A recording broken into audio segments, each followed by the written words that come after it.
सरपंच संतोष देशमुख यांचे बंधू धनंजय देशमुख माझ्यासोबत आहे. धनुभाऊ, आजचा कितवा दिवस आहे? आज 15 दिवस झाले. जे माझ्या भावाची हत्या झाली त्याचा आज 15वा दिवस आहे. काल पोलीस अधीक्षक नवनीत कावत इथं आले होते, तुमची भेट देखील घेतली. काय चर्चा झाली? काही तपासामध्ये गती वगैरे आली? सगळ्या गावकऱ्यांशी संवाद साधला त्यांनी जिथं गावकऱ्यांना विश्वास दिला की हा तपास लवकरात लवकर आम्ही करण्याचं नियोजन केलं आहे. तसं गावकऱ्यांनी त्यांनी सांगितलं. आज इथं कोण मंत्री येणार आहेत भेट देण्यासाठी तुम्हाला?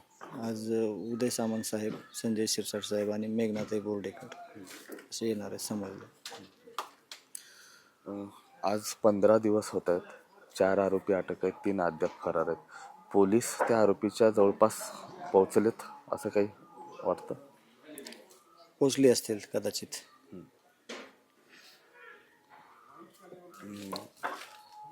अनेक मंत्री इथं आले, त्यांनी आश्वासन दिलं, त्यांनी शब्द दिलेला आहे.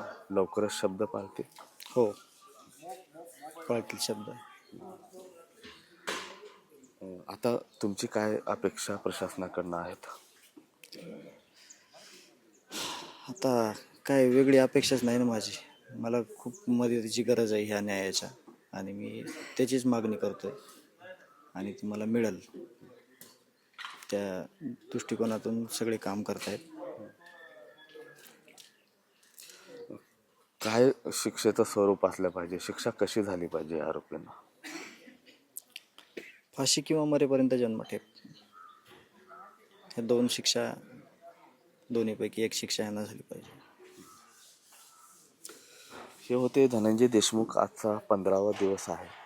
आरोपींना फाशी किंवा मरेपर्यंत जन्मठेप व्हावी अशीच अपेक्षा त्यांनी आता बोलून दाखवलेली आहे.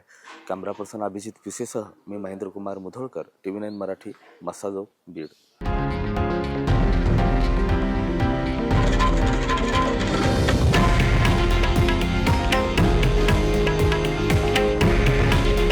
हे आहे देशातील नंबर 1 न्यूज नेटवर्क आणि आपण पाहत आहात TV9 मराठी. काळजी तुमची, हित महाराष्ट्राचं.